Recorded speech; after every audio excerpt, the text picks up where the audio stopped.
Every Korean knew every Korean. It's to the point where if I heard that somebody's Korean, I'd always be like, oh, what's their name? I might know them. Like, I'll always try and suss out. I'm like, oh, what's their name? Oh, okay, Jane. Okay, Jane Kang. Okay, Jane Kang. Do you have any siblings? Like, I'll try and trace them back to somebody. Should be some connection. Some mutual friend, right? Yeah, there must be some connection. Welcome to the Asian Soup Podcast. This is your co-host Jules. And this is your co-host Rox. The Asian Soup Podcast is your cozy space on the internet where we share and discover stories about one another. We chat about a range of topics, some serious and some not so serious. Come sit with us and get nourished. Welcome to another episode of the Asian Soup Podcast. We're so excited to have you here again today, wherever you are, whether you're driving or on a walk or you're just working. Thanks for tuning in. So today's episode is about growing up in Asian communities in Sydney. Rox and I, Jules, we've both grown up in Sydney, and we had, we've either been a part of Asian communities or watched other Asian communities, and we're excited to talk about that. Yeah, and then we'll probably talk a bit about the importance of having these communities in physical form in different locations. So, for example, like Chinatown, Koreatowns, and even just the Asian suburbs that we probably visited very frequently when growing up. So not just this, community could be an activity or a feeling, but it could also be a very location-based, physical kind of experience, I guess. So yeah, let's get started. So Jules, what was it like growing up in Sydney, and what Asian communities were you a part of or that you witnessed? I think I was part of a lot of Asian communities growing up. The biggest and most obvious one would be the church community. Growing up in the 90s as a Korean Australian kid, if you didn't go to a church, that was almost unheard of. It's like, what? You don't go to a church? And I think a common expression like the Korean Australian kid will say to another Korean Australian kid would be something like, oh, what church do you go to? That's just, I don't know. It was just so normal. Question. Yeah, it was just what so, school, what church school, do you go what to? church? Yeah. Because it was just a given that you go to some kind of church. Yeah. There were, I think, 3 or 4 main churches. Around your area or in the whole of Sydney? In the whole of Sydney. Oh, really? I didn't know this. Please share. So let me share. So I was part of the Korean Catholic Church. Okay. In Silverwater. I'm going to just say it all. Okay, yeah. In Silverwater. Yeah. And I think there was always a little bit of like a sense of pride maybe, because there was only like 1 or 2 really big Korean Catholic churches. So if you were Catholic and you were Korean, you're there. You're in Silverwater. That must be huge then if everyone's going there. It was huge. Yeah. Okay. I saw the church grow as well, because it used to be a small building, and then they evolved and they built this big brand new church. Wow. And I feel like they could fit maybe a few hundred people in there. And people would come from different areas around there, right? People will all travel, because my church was unique. Because we were the only Korean and Catholic church at the time when I was growing up. Yeah. Everybody came from all different areas. All different ones. Okay. Yeah. And because the mass was held in Korean, everyone was Korean. Like, you know what I mean? If you didn't speak the language, why would you be there? Yeah, really. Why would you be there? Okay, if they were there, it would be for the food. Yeah. Because we had you go with your whole family. We went with the whole family, and like everyone's going. No one can like back out unless you're sick or something. Yeah, it was pretty strict. Like everybody went. And I think Catholics just in general, it's Catholics, whether you're Korean or not, it's like pretty strict. You have to go to mass. You can't show your shoulders. Can't wear thongs. At least this is back in my day. Yeah. There were lots of rules. Okay. So what were the other 2 big ones? The other 2 big ones... the church was the biggest one, because there's church. You said there were 3 churches. Oh, 3 right. Oh, ones. yeah. Okay. Sorry. So the other churches, there were Presbyterian churches. So there was one big one. I don't know where it was, but this other one that I'm thinking of right now, the biggest one, I think had like, honestly, it felt like thousands of Koreans because Oh, really? everybody Everyone went there and everybody knew each other And it was Presbyterian. And then there was another really big one, which is Sunbogumgyoe, which is, I think, the biggest Korean church in Korea, I think. I don't know. I really need to check my facts. Okay. But Sunbogum in Korea, I think they've got like multiple buildings. Churches. Okay. And it's like, if you drive past one, it looks like a shopping center or something because it's like wow. high-rise Yeah. buildings. Okay, Wow. I need to Google it, do your own research, guys, but that's what I remember seeing as a little kid. So the buildings looked huge. It was cool to see different churches come together. Oh, okay, I got to share this. Okay. So on Australia Day, Yeah. they would have volleyball. Church volleyball. Church volleyball, but all the churches are there. So it's like school sport where people from different schools come and you're play. different. So it's like Catholic versus Presbyterian. Yeah. Wow. So everyone's like, egos are like on the line. So would the biggest one win? The Presbyterian one? I know that there were like famous Yeah. teams. Okay. Yeah. And they're like, oh, winning team for like 10 years and stuff like that. Yeah. Honestly, I've never been to any of the volleyball games. Okay. But if you ever find that you come across a Sydney Korean person who plays volleyball, ask them about Australia Day volleyball because most likely it was there. It was a big event for a lot of people around me growing up. I, to be honest, tried to learn a bit of volleyball. Yeah. And it hurts. It really hurts. Like you get bruised. Yeah. It was really fun, and I thought maybe I could try and play on Australia Day one day, but it wasn't for me. I wasn't very good at it, so I didn't continue. But yeah, and another big part of growing up was, I think, going to church camp. That's like a really big core memories for me. Is it just kids or do parents go too? Just kids. Just kids on the holidays? Like is it actual camp like overnight, or is it camp like a school holiday camp where you need to go every day and weekday and it's a full day? Do you know what I mean? It was like school camp where you're there for like 2 nights or one night, and it really felt like school camp. Wow. You have your cabins. How old were you? Did they start? I can't really remember, but I think we had them in primary school and high school. Okay. And you pay like a really small amount, but you have the most fun. It's in American movies, you go to like scouts and stuff. It was like that, and we play games, like reading the Bible and that sort of stuff. Yeah. So boring because it's in Korean. Oh, it's all in Korean. It's all too, in Korean. The camp. Yeah. You have to pray in Korean. Yeah. Memorize stuff in Korean. It's a really big part of my childhood because I got to. It was just so fun. And it would be the same people, I imagine, as the people you go to youth group with on every Saturday or whatever people. Yeah, so I think we call them like Sunday school classes or whatever. Yeah. And it's those people. And the fun thing about church camp was, at least for us, it wasn't, you weren't divided up into your age group. So everybody was in a group, but it's like one of each grade. So you get to meet people from different ages, and that's how you get to meet everyone. That is cool. And there's still some people that I met, that I met through church camp that we still keep in touch with. So like one girl, Rosa, I don't know if you're still listen to the podcast or not, but Rosa and we were in the same group. Yeah. And we just had a really good bond. And then, but you're at different years. Different years. Mm-hmm. But I always look up because she's older than me, and I'll be like, oh, cool. She's like the cool onni, Yeah. And then we still kind of keep in touch, over Instagram, and she's always supporting me and saying, oh, Julia, you can do this, and I'm like, oh, thank you so much, Rosa.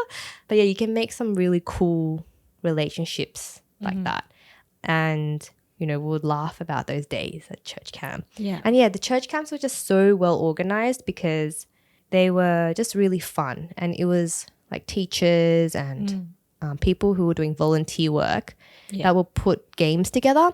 And because everybody watches Korean variety TV shows and stuff like that, a lot of the games were Asian. Yeah. So it wasn't like charades or like Western games. It was very, very Asian games. Like maybe like, oh, if you did something wrong, How about the punishment is like Oh. you have to write with your bum, because that's such a Korean really? punishment. Right with your bum. Oh, write your name with your bum. Oh like, my gosh. Like this? Like I'll just move around. Yeah. You know when you watch Korean shows and they do the cookie Dalgon, I don't know. Do they do that? That's not a game, is that's it? that's not a game, but it's that kind of fashion. Like Okay, those like cute Korean childhood, games. Yeah. Memories. Core memories almost. Core memories. Yeah. And we'd just do like scavenger hunts at night, and it was the best. Oh. I don't go to church anymore, but I had so much fun that it's to the point where if I had kids, I really wish they could have similar memories like that. Like it's a good social activity for your kids as well, I guess. Like oh yeah, for sure. something to also get them out of the house. Yeah. For a few days. Yeah, exactly. That's nice. Yeah. And I know that my other friends who went to church, they also had church camps, and it was always like a really big deal for them as well, because it's just so fun, and you know your crush might be there. True, and it's different to your school friends. Different to school friends, and it's comfortable. Like you eat Korean food. It's I don't know. There's something familiar. As well. Yeah. And you're speaking Korean? No, we're always. Oh, actually, this only with the classes and with the teachers, but with each other English maybe. I don't know. I think in my time a lot of it was in Korean.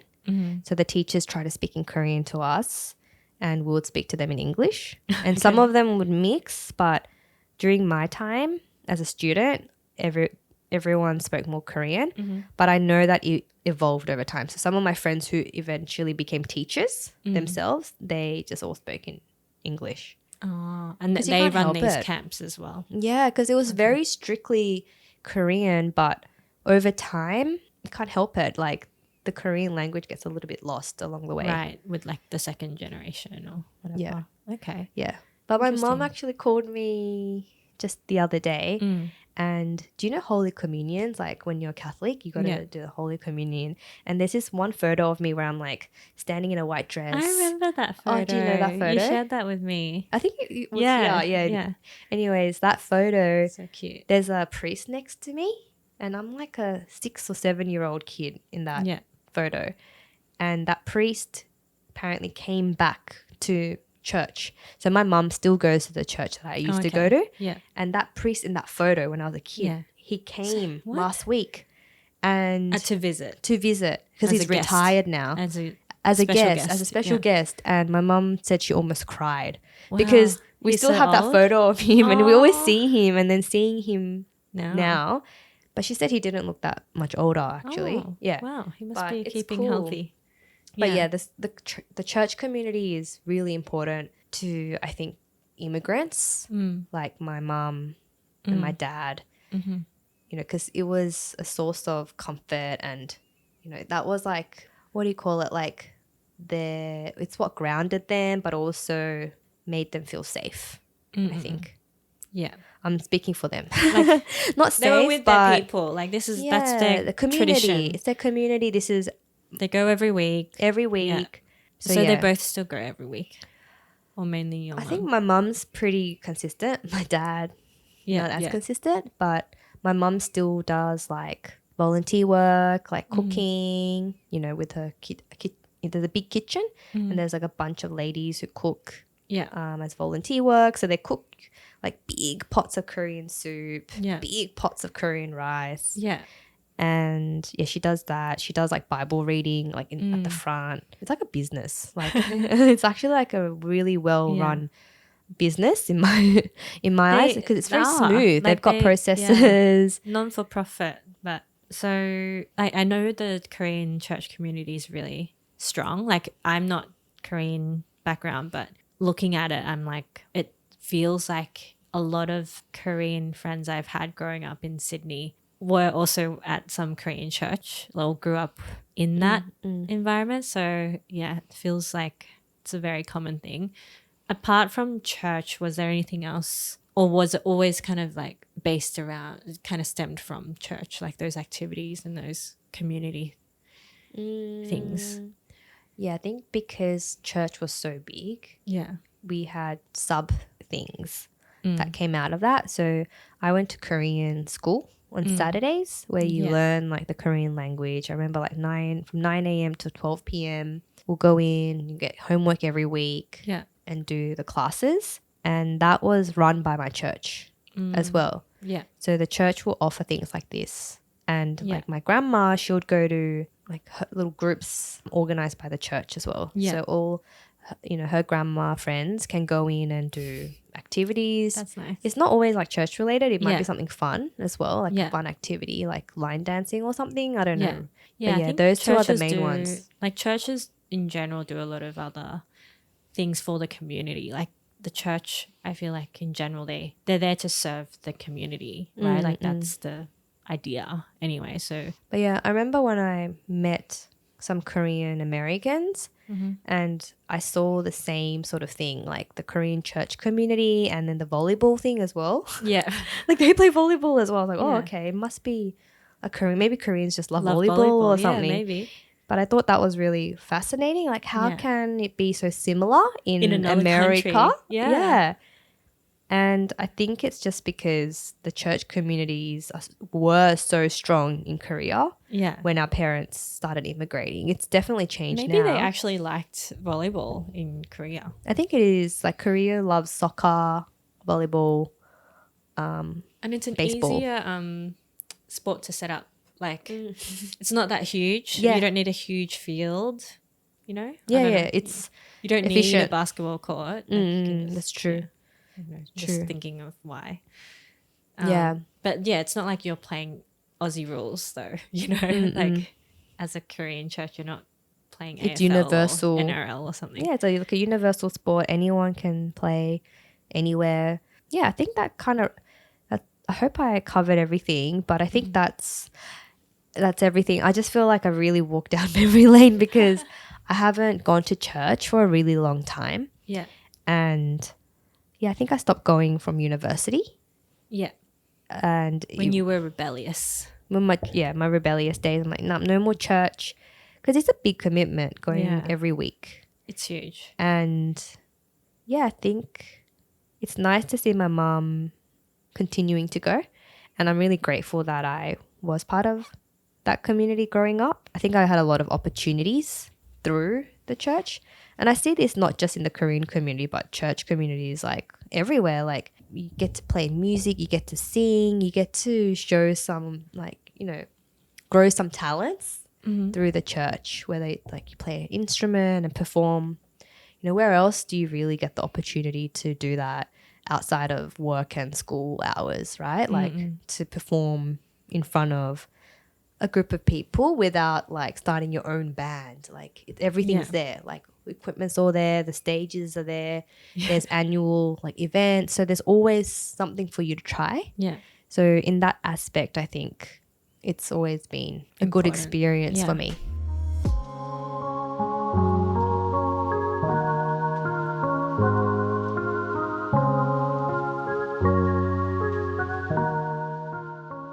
Thanks for sharing your experience growing up, Jules. I think as an outsider and looking in, because I didn't have that many Korean friends, but the Korean friends that I did grow up with in Sydney, I felt like they knew a lot of friends from church or more Korean friends from other places, apart from tutoring. I'd be like, oh, how do you know this person? They're like, oh, from church, or we grew up together at church, things like that. And I'm like, oh, okay. So on the outside, to me, I'm like, everyone knows everyone. If you're Korean and growing up in Australia or in Sydney at that age kind of thing, I'm like, how do you know that person from this other random school? Yeah. Is it through tutoring? I just couldn't make sense of it. But then on the outside, I'm like, I think a lot of people that I knew would talk about it or would mention it, or church seems important in the Korean community. Yeah. That's how I see it. From the outsider looking in, it must be like, what is going on with this church community? Everybody knows everyone. I don't know if you see that in Chinese community. If you think about Chinese community, I don't know what you see. Do you know what I mean? but I don't know if you see church at all. But do you see it just because you have a few friends that are Chinese that went to a Chinese church, or is it a big theme? Do you know what I mean? Because I think I don't know, but just talking about myself now, but like my parents aren't actually religious. We just went to Catholic church to get baptized so I could get into private school. That listen to our last episode. That was like the purpose of church. And we could have stayed at that church and, you know, been involved and be in the Chinese church community, because we did go to a Chinese church as well. But after I got baptized, that was it. It's like, okay, we did our job. Like, it's time to go to school. But yeah, do you know what I mean? Do you have any? No, I think, yeah, when I look at the Chinese community, I definitely don't feel that strong, really strong, like, religious sense of bond. Community. I don't know if it's the religious side, but that community bond, I really feel it, that it's strong within the Korean, or at least back in the day in the Korean community. And you saying that you guys seem really tight. Like, I just feel like you guys are tight knit. Like, you call each other sister and brother, Ani and like, Papa, and I'm like, no one's calling each other that in Chinese communities in Australia that I know of. So I don't know if it's like the language or the culture or the everything combined. Like, you guys just seem tighter. Whereas being Chinese, I'm tight with my family, but like beyond that, there's family friends and maybe family friends from church back then. But then, like, yeah, I don't know. I know that's so true, because when you think about closeness, it's like, yeah, family and then maybe a bit outside. But you're saying like with church, it's like you're not even blood related. You're not even really friends. You're just part of the community, and it just feels, from really the outside tight. Looking in, it looks close. I guess it's close because you saw each other every week. You went to like Korean school. You went to the camp. You did all those things together. You grew up, and your mom's like volunteering with, like involved. Like, I get that. It's like it is your life. Like, it's part of your life that way. Yeah, it was definitely a big part growing up, and I don't know what it is like now. I think it's changed a lot now, but we'll talk about that later. But definitely back then, it was everything for a lot of Korean families. Yeah. So even like if you were part of a really big Korean church and you had a small Korean business, it's super beneficial for you to be part of that. It's a huge network opportunity.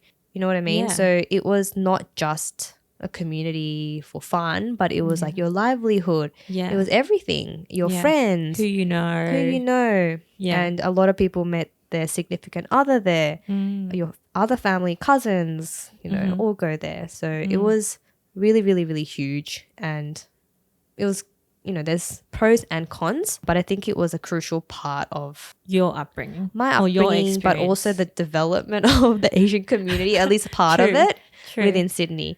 Yeah. You know, now growing up, looking at it, it was really interesting, like how it was that way. And yes, every Korean knew every Korean. It's to the point where if I heard that somebody's Korean, I would always be like, oh, what's their name? I might know them. Like, I'll always try and suss out. I'm like, oh, what's their name? Oh, okay. Jane. Okay. Jane Kang. Okay. Jane Kang. Do you have any siblings? Like, I'll try and trace them back. Yeah. To somebody. Should be some connection. Some mutual friend, right? Yeah, there must be some connection. Yeah, or like, there. Oh, you live in Strathfield. Oh, or you go to this high school. Oh, then you must know this other Korean person. It's always used to be like that. But honestly, it's changed a lot now. I never do that. If I hear a Korean name, I'm like, I probably don't know that person. Whereas before, I tried so hard to be like, oh, what high school did you go to? Yeah. What area did you grow up? You know what I mean? That's like, so interesting. Find a mutual friend. Yeah.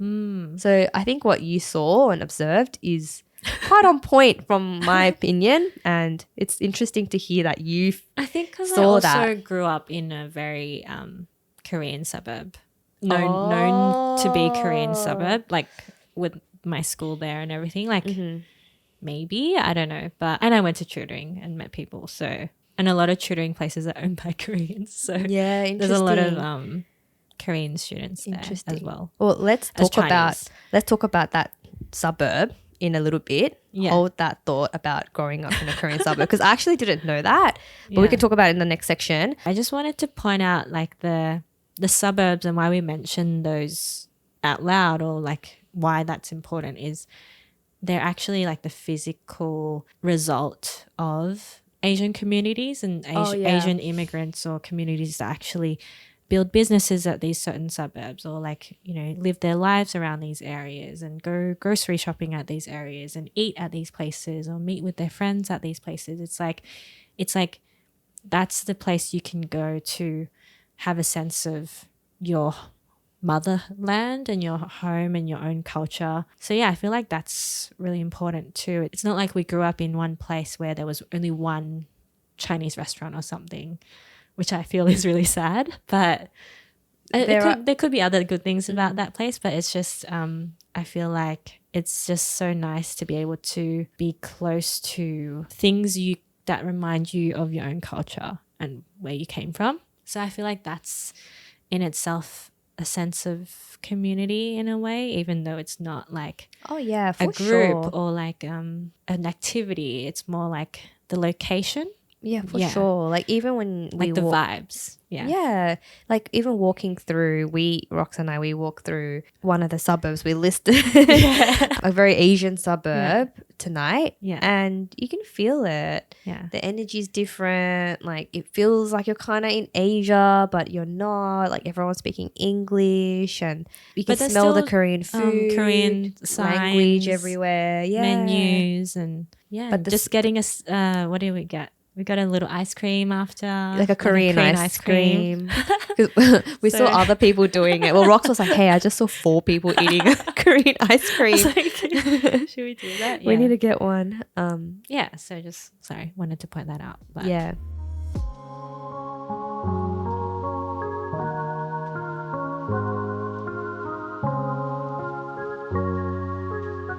I want to know about your experience now. Like, what was your experience growing up? Honestly, did you even grow up in an Asian community in Australia? Honestly, like, if I just compare myself to you, I can't say that I grew up in a really strong Chinese community. I just can't say that.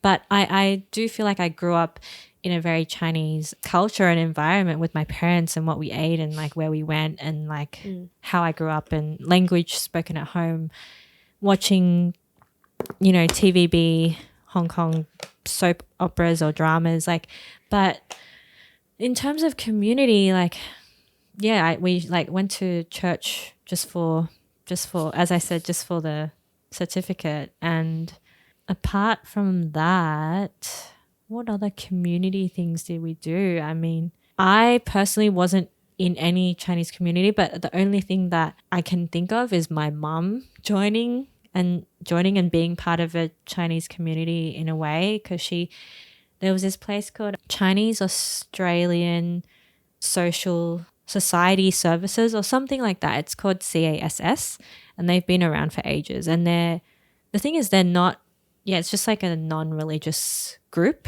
and they have locations and like buildings, and I don't know, like they do childcare as well. They do like line dancing or like dancing classes, or they have, you know, community services for older Chinese people still to this day. But they had like a Chinese opera class, opera singing, Cantonese opera like singing class, and my mum went there when I was little. And then she started going every week. So that became a big thing, and that I'd have to just follow her around and go to those things. And there used to be a lot of different singing groups in Sydney. So all the different singing groups would come together if it was like a big temple day. So in Chinese, it's called like Wa Gong Sifu, like his day. It's like this god for performers, or it's kind of like Taoist, like, is that a religion? But Taoism. So people would go to the temple and pray and hope for like good performances that year, or just like everything, and then they'd have a big feast and get like the suckling pig and like, you know, all of that. So that going around Sydney and going to that, I felt like, oh, my mum's involved in some hobby / community. But apart from that, because my extended family here, I only have one auntie and uncle here. So it was really, that's it. Like, that's it. I can't think of anything else. But I know that there are Chinese churches, and because we went to one, that we just didn't continue going. But yeah, I don't know how strong they are, so I can't speak to that. When you talk about the Chinese opera, so you said it's every week, and was it every Saturday? And how many years did your mum She's still go? She runs her own one now. She went from like going as a student, and then now she teaches, and she runs a group and a like place where she rents it out to different groups to come to sing. I think the cool thing about that was it's actually live music. It's really hard to listen to. It's really hard to listen to if you're not into it, but it's like a mini band. Like cool. There's a drummer who's the lead for, usually the drummer is the lead for the whole like group or the whole foundation or whatever. Oh, wow. And he's the leader. It's usually a guy. He's the leader of the whole, you know, when you're like the composer or someone leading a band. It's like that. That's what I was imagining. Like he's like the leader. Composer / drummer. Yeah, the drummer is like keeps everything on pace, like starts the next music, like keeps everyone in that pace of the song, because these songs are like 20 minutes or 30 minutes long, and you usually need to sing with a partner. There's different groups. Some groups just sing karaoke. And they teach, and every week you learn a bit more of a song, and then you sing karaoke of that song, and that's how you learn a whole song, because a whole song is so long. And then the next type is with live music, which is more expensive because you have to pay like, I don't know, $15 or $20 per person, and usually you sing with 2 people per song, because you have to cover the kind of like, you know, a little bit of the cost of the musicians. And then there'd be like some string instruments. One would be the herbal. The like one string? Yeah, so the yiwu.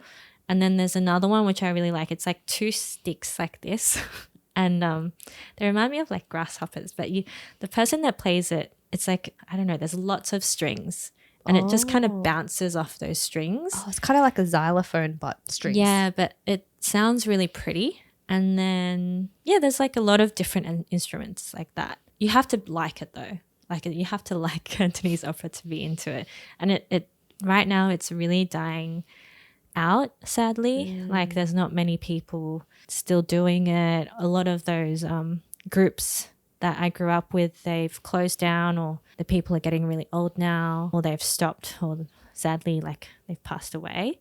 So I honestly don't know how that will continue. But yeah, that would be the type of people or we'd be around if it was like Christmas or a celebration, or like you said, Australia Day. Like we'd be hanging out with my mum's Cantonese singing group and their families or something like that.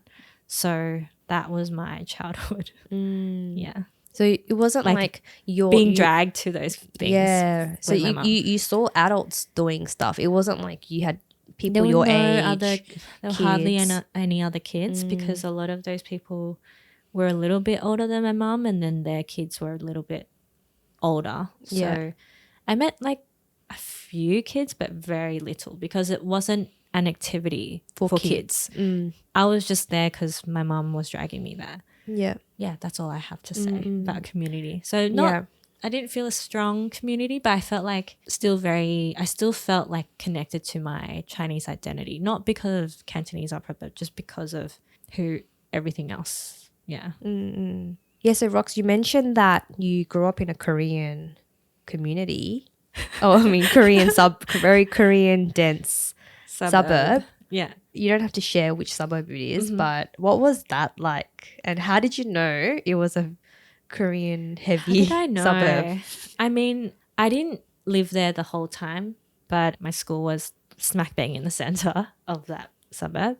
I knew because all the restaurants and all the convenience stores and most of the independent butchers and stuff were Korean, and yeah, it's just obvious. Like, and Korean writing. Korean Kim's writing. Butcher. And yeah, we'd go. Even like the hairdresser my mum went to was Korean, and then I'd go along, and yeah, like everything. Like there's still Western things there. Like there's still like Woolies and like Post chemist, office. post office. But everything else, Yeah. as soon as you step out of the station, there's already on one side there's like the Korean snacks, like the rice cakes and like little fried Korean Tteokbokki. little fried Korean snacks and like sushi, Korean barbecue. So yeah, I like grew up around a lot of Korean food, which is yummy. So yeah, that was a very Korean suburb. You mentioned one suburb. Yeah. Not quite sure exactly which one, but it sounds like the Korean suburb I lived and grew up in. Yeah, And it's different. We know it's different. we know it's different. I don't know exactly which one you're talking about. I know Yeah. it's different, but it sounds like the same. But let's name the Korean suburbs in Sydney that we know of. Just Yeah. let's name them. Just in case you want to do some Google map and Googling, because I Yeah. always look up other suburbs. Yeah. So guys, put these in Google And then we'll go Maps. Chinese. Mm. And some might be both, so we can talk about that too. Yeah, yeah. Okay, Um, Asian suburbs. in Asian Sydney, okay. suburbs. Start with Korean, did we say? Yeah, any. Well, the most obvious one in Sydney, the Korean suburbs, are Strathfield, now Lidcombe, Yes. Eastwood, even a little bit of Epping. Okay. There's some Korean shops, but I wouldn't say it's fully Korean. But I would say those are the main. I'd say Ones. Campsie. Or Campsie. I thought like Campsie's a bit mixed. I think Campsie. Campsie has a bit of Chinese as well. Like Yeah. Campsie's originally I think it was more Greek or like I but know if it's Korean when I say the suburb in Korean. yeah. Then I'm like, oh yeah, my mom and really? dad. Yeah, like I was thinking Campsie and then I thought Kemshi. Campsie. I'm like, oh yeah. I know there's a barbecue there now. Oh my god. And Eastwood is like Eastwood or Ew and Ew. yeah, Ew like Eastwood. Oh, Yeah, West Ryde is another one. Okay. So West Ryde is Wera. Wera. Oh Like my gosh. West Ryde. So it's Yeah. Wera. Okay. Like my Sure. mom's like, oh nah, Wera야. Wera I is met West Ryde. 이유에 있어. I'm like, who are you? Yeah, West Ryde, Eastwood, Strathfield, Lidcombe, Kempsey, Lidcombe, Stra. They say Yeah. Strathfield. It's Oh, like Stra. Stra. Mm.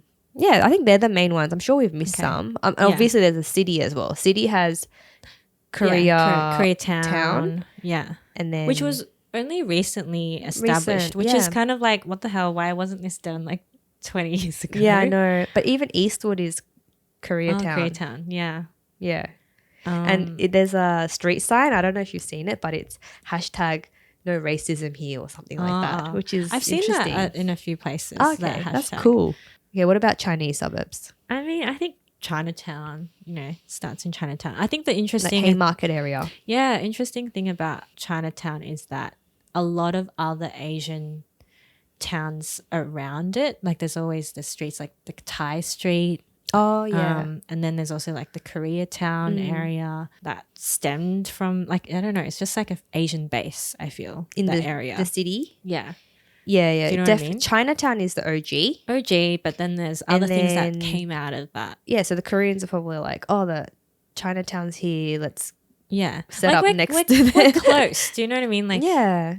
culture wise, I feel like we're very different, but then we're still Southeast Asian, right? Like Yeah. even Thai. Like there's a lot of ingredients that are crossing over, like tofu, spring onion. Just a very Yeah, yeah. like basic Coriander, but also Yeah. like daikon. Like, yeah. chili. Like we cook Certain in different chilies. ways. Yeah, for but sure. we definitely eat similar. Maybe cook from similar ingredients. Yeah. Agree. But yeah, Eastwood also has a Chinese side. Yeah, that's true. So does Camps. Oh, not side, but Campsie has a lot of Chinese. Hurstville is very Chinese. Oh, Hurstville, Chatswood. Chatswood. Where Chatswood's all Asians now. They've got lots of Japanese, That's Chinese, Korean, That's true. bit of everything. I can't think of any right now. Beverly Hills, but that's kind of near Beverly Hurstville to Hills me. is like Chinese, right? There's lots Yeah. of good Chinese restaurants there. yeah. I don't know. I think that's about Oh, it. and there's lots A of bit in Epping and Carlingford as oh well. yeah. Yeah. I think so. Like some older, like original people that live there. And then I feel like Japanese, like there's no Japan town, Yeah. but I know there's clusters. I know the clusters of Japanese And some in the communities. North Shore somewhere. North Shore, like along Military Road, there's always like Japanese restaurants around along like Neutral Bay or Crow's Nest area. And then like Chatswood, I remember like back in the day, lots of Japanese people in Chatswood. But I would say it's a very small community. Yeah. And then Vietnamese, it's like Bankstown and Cabramatta. But this is like, just like Canley Vale. Yeah. And did we say Cabramatta? Yeah, we did. Oh, Burwood is pretty Chinese. Oh, yeah. Well. Burwood is honestly the next Chinatown outside the CBD. Right? Yeah. It's changed so much. Everyone check out Burwood. It's cool. It's a vibe at night. It's so busy. There's so much food there to eat. So much food. But yeah. I think that's all we can think of at least for now. Let us know if you know of any others. Yeah, I'm sure we've missed some. But it's interesting because we only know because we grew up in Sydney. But if you ask me about Melbourne, I would have no idea. I have zero clue. I have no idea. I'm sorry. But sorry, Mel. Sorry, other states, cities.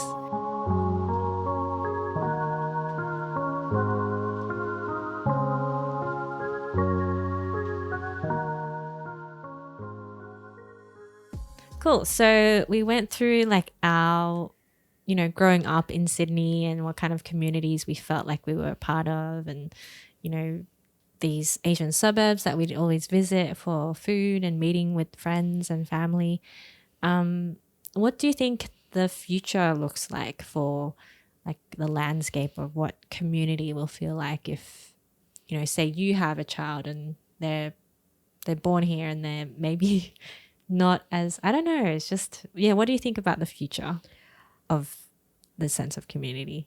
Community, I mean, we've talked about 3 different types of community, I think. We've talked about those communities that are created by like church or like religion or common interests. And then there's like the location-based community where you can feel that you can go there and you can see the people. Yeah. Maybe it's just 2 that we mentioned. Yeah. And I'm sure there's other different types of Asian communities. Yeah. I actually don't know the answer to this. I think we can figure it out as we talk about it. But I do know that for sure it's changing. Yeah. Like how much has it changed since we've been born? So you know how you said that there was that suburb Eastwood and there's one side that's Korean and one side that's Chinese. Like and there's a few Vietnamese restaurants there too. And I know this is very like restaurant based and stuff, but it is a hub. Like it gets so busy there. Yeah. And I think we were talking once and we were like, oh, people like catch the train out to this like these areas to eat and like spend their time there. So I feel like there's more attention, that these areas are getting way more attention than they used to. And they're also going to be more mixed. And I love that you raised that because that just made me think, you know what? It's the impact of social media and TikTok. Yeah. TikTok has completely changed the game for these small Asian restaurants. If we're going to continue about restaurants, right? And food. But food like is so food important. is so huge on TikTok. Yeah. All these restaurants that we would have never heard about now just goes viral. Do you see that on your feed? Like, I mean, the other day you sent me. Was it you? Places to eat was it you? Burwood and stuff. Yeah, like actually it was my other friend, but sent me like a rice noodle dish. Oh. And they had one in Eastwood as well. Yeah. All the little shops that that are hidden are now just literally on your feed. Yeah. Especially if you like that, it's your algorithm just going to keep try showing it, and then that supports that business, and So I do feel like these Asian communities and all the little things, it was more hidden before. Yeah. But now it does feel like it's becoming more and more mainstream. And even this year's Lunar New Year celebrations, it's no longer just in Chinatown. It's also in all these Asian suburbs, or even Parramatta probably had some like people have decorations everywhere, and I feel like there's just more visibility around it, even for non-Asian people to appreciate and be a part of it and kind of experience it too, which is kind of fun. Yeah. And that's the council, right? That's the council getting more involved in celebrating different cultures and differences. and it's not just Asian, like there's also all Indian, like when it's Diwali there's like other celebrations. So yeah, I feel like it's good, like getting better, more mainstream, more part of the bigger Australian society. Yeah. It's not just like, oh, they're having their celebration. It's like, no, it's like you can learn more about it too. Like, yeah, definitely as a kid growing up, I don't think people at school cared about it. But I think these days kids learn about different, I don't know, that's what I think and see. And I think to finish up, we can't not talk about the online community as well. True. Like, what are we doing right now? Yeah, we're talking about our Asian experience in Sydney. So on the online on the community, internet. it's meta, online community. You know what I mean? Yeah.